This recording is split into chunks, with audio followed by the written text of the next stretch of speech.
Welcome back to Pirate Studios.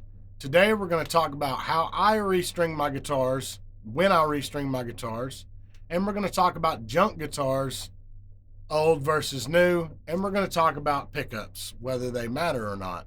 Hit it.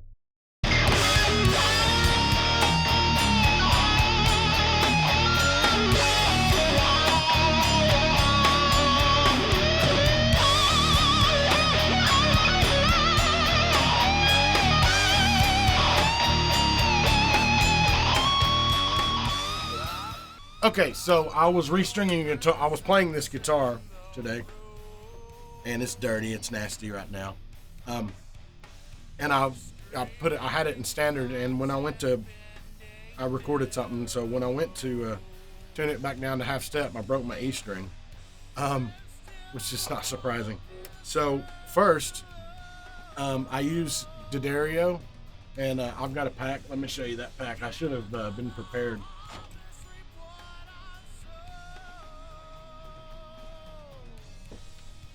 I use D'Addario XLs.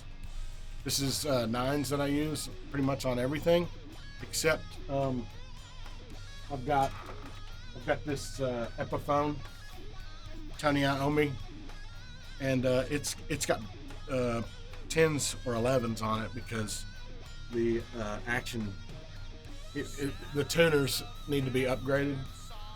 So I had to upgrade the strings and go bigger on the strings so it would stay in tune. But we're not really talking about that particular guitar. But so I use 9 through 42. It's the purple pack. I've been using these for a long time, and I saw a video that Joe Satriani said that he used D'Addario XLs, and I was like, well, if it's good enough for Joe Satriani, then it's probably good enough for me. And I think Wolfgang Van Halen uses them too, so it's pretty cool. Another good reason that I use them is I don't clean my strings like you should. When you get done playing, your fingers have tons of amino acids and stuff, and it just really eats at the strings. But these last for a long time before one breaks. So when I break one string, it's time to change them all. That's my rule of thumb. Now, if you're going to play a show, you should always have a backup guitar. That way, when one takes a crap, you've got a backup. So I'm not going to bore you with changing every single string. I've already changed them all on this guitar, except the last two. So it's kind of a trick that I learned a long time ago about how to wrap them, and I'm going to try to show you this the best I can. So first thing, you may have went to change your strings and you took them all out. You broke one, or you didn't break one. You took them all off. You restrung the guitar, and then you went to play it, and it felt like crap. The action was terrible. Now, you can adjust the truss rod, which sometimes you still have to do. I had to do that on one of my Ibanez's. I had to adjust it. And I know how to do that, but we're not going to go into adjusting truss rod because it's just kind of complicated, and it's a little bit different with every guitar, depending on which side you adjust it from.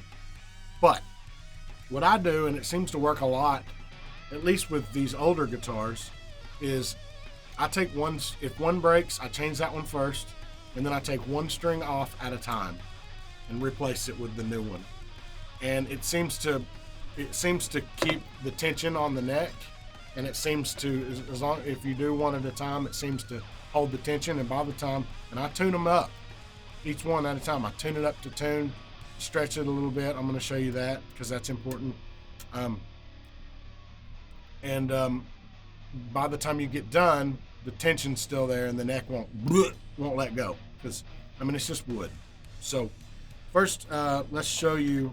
I'm going to take, all I got left is the top two strings, so I'm going to show you that. I'm going to go ahead and detune this so I can take it off. This part that I'm going to show you about putting your strings on is really important. And like I had said, I found this on another video years ago. So, because it'll help lock the strings. Sometimes you might want to push this and it won't come out. Try to get an Allen wrench that's small enough to get in there. It'll push that thing out. And then there it is. Come out. Try to not let that scratch the crap out of your guitar. If you don't want to step on these, don't want them to fall out of your garbage can, take it, pinch it like that, and then fold it again and pinch it again like that. That ought to be good enough for the garbage can. Okay, so let's put the A string on, and I'm going to show you. I'm going to do both of these because I was already doing this anyway before. It's what struck the idea of doing this. I thought I'm going to do a video about talking about these old guitars. This guitar is, I'm not exactly sure what year this guitar is, but it's kind of old. It's either from the 90s or early 2000s. It's one of my favorite. It's in my top two. It's my top two favorite guitars. Okay, so this is what I do. I put that in there, and what you want to do is you want to put it through the hole, pull it through the hole like that, and you want the string, if your tuners are all on one side of the headstock to the left of your fretboard, you want the strings to be on that side where they tighten. So, and then this is what I do so they stay locked. Take it and take enough of it where you can wrap it around the top of it. I don't know if you can see that. We're going to wrap over the top like that, and it'll be on top of this string that you just pulled through. And then pull it down where when you go to tighten the strings, as you tighten, it's going to be under this piece. And you can take and push that up, and then you can tighten that. So what that does is it puts this piece in between two pieces of the string, and they lock it to keep it from backing out on you and going out of tune whenever you bend the strings. I try to hold tension like this till it's tight enough where my finger starting to press down on my finger, and then it's floppy.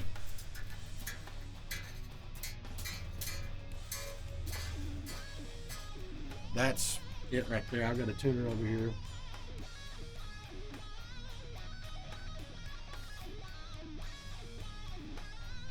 And I'm not gonna worry about making sure it's perfect tune, but the next thing I will do, and you'll have to do this periodically with every string, just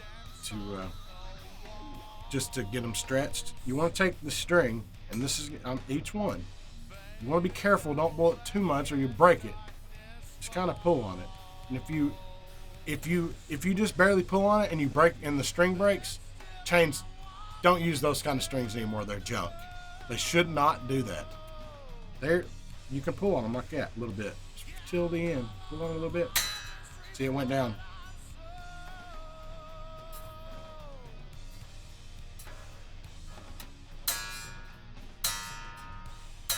A little flat, pull it. See, it went down. I don't know if you can hear how well you can hear that.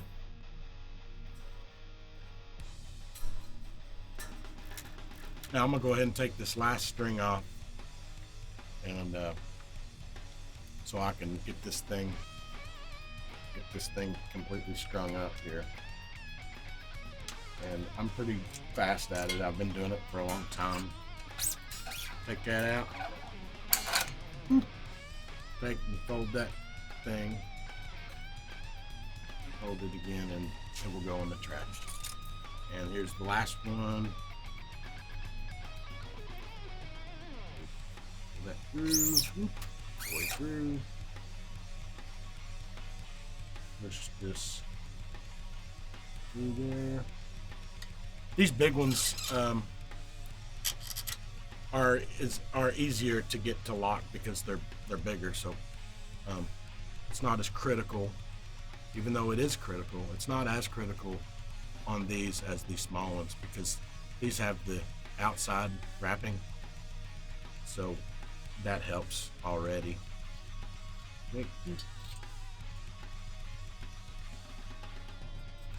Just starting to get tight on my finger.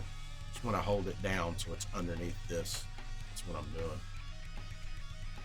Ooh, tuner.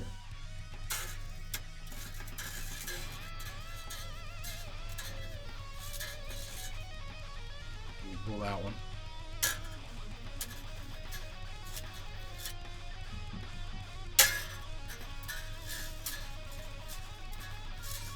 Okay, so that's not, I'll have to do some more adjusting, but I'm not going to do that because that's would take too much time.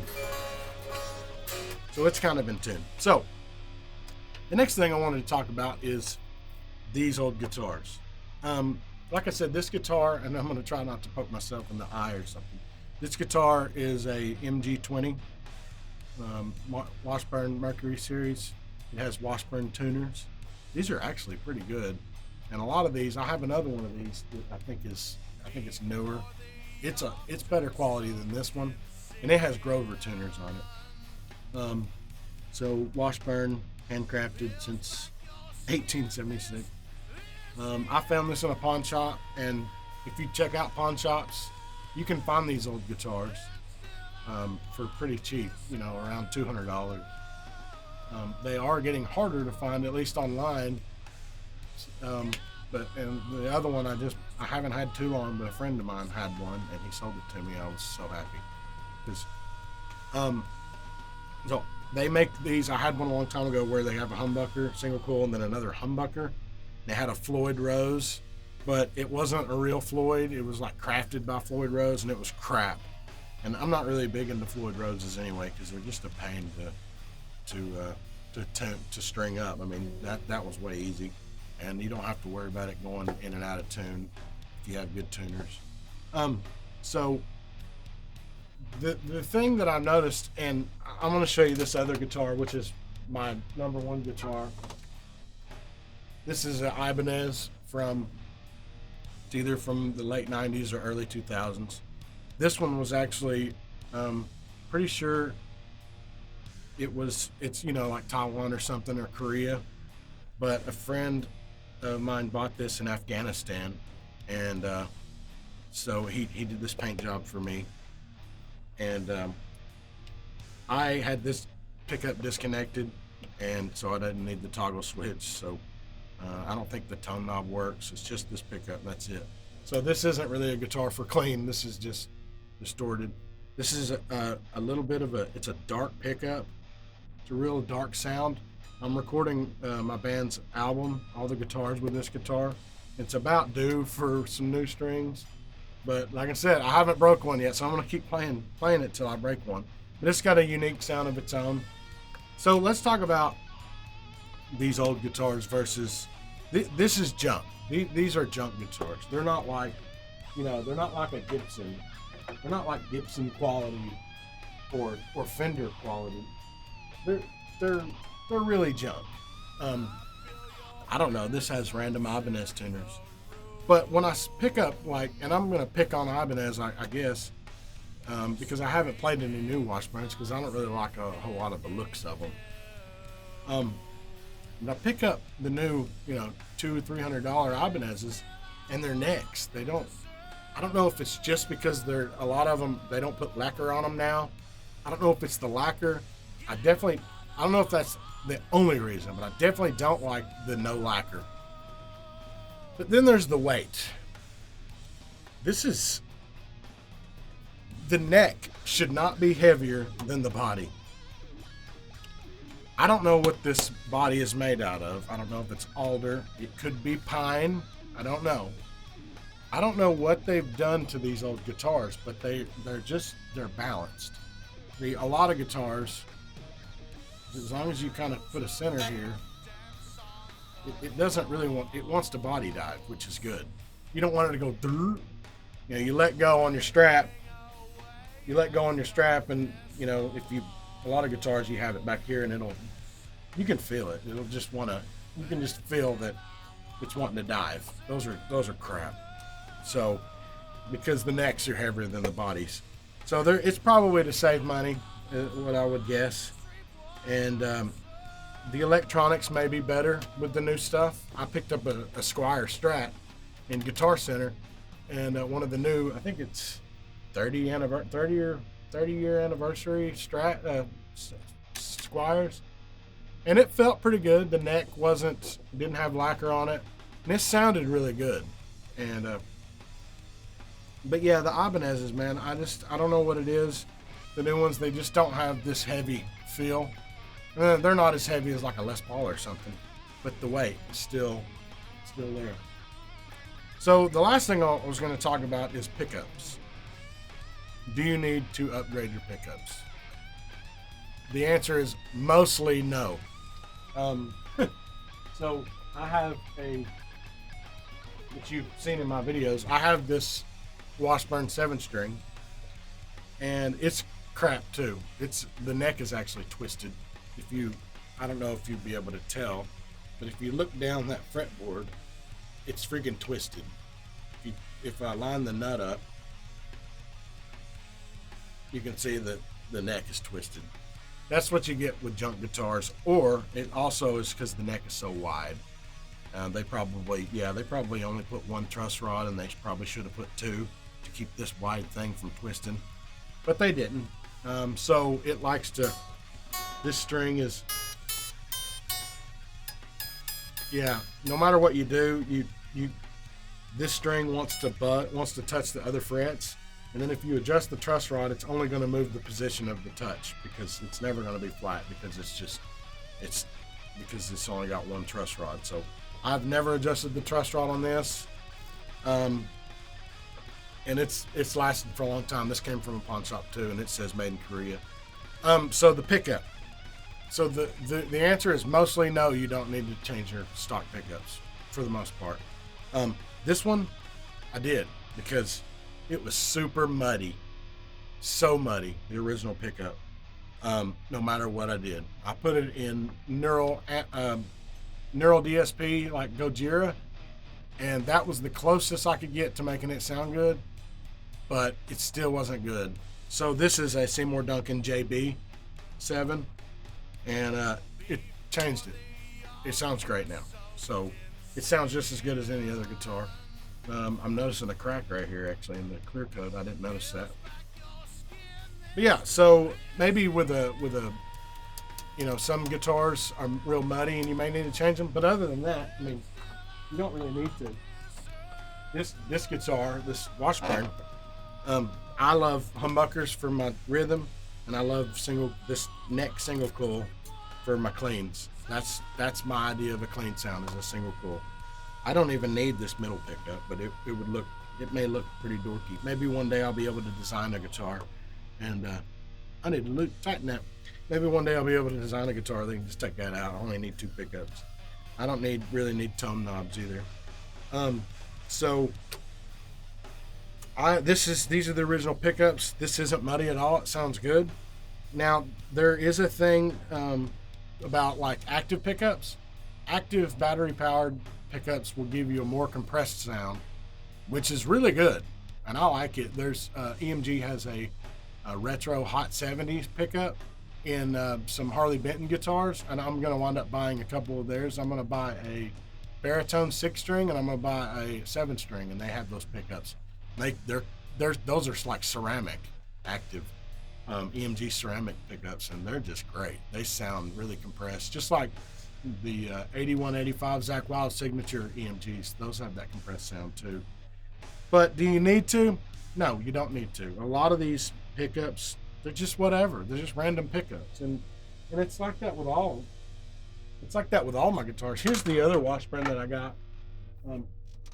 It's got big top, little bottom Ernie balls on it. That's just what my friend put on them. This one doesn't play as good as my older Washburn. This it's got Grover tuners, but the quality seems a little bit better. It's definitely it's definitely in better shape. These are different. I like my other ones better. This seems pretty newer, but these pickups are real similar. When I break a string, then I'm going to put 9s on it and I'll readjust. It's a little bit stiffer, but still the quality is still better than a freaking $300 Ibanez you pick up now. It's just something about these. They're they're just stiff, and they're just, I don't know. It just seems like they're better. Anyway, let me know your thoughts. I'd like to know what kind of junky guitars you like to play, and let me know what your opinion is on the pickups. I'd like to hear it. I hope this video was helpful in some way, and I hope that you enjoyed it, and I really appreciate you coming and watching. And if you've made it this far, thank you very much. I've got these shirts for sale down in the link of this description of this, in the description of this video. You can get this one, and I've got one that says, "Do you even doom, bro?" These are pretty awesome. Also, the best way to support me is becoming a patron for $5 a month. That's it. It's not a lot, and I take that money and put it to make ads on Facebook and stuff. And I'm trying to get a camera. So anyway, thanks for watching, and we'll see you next time.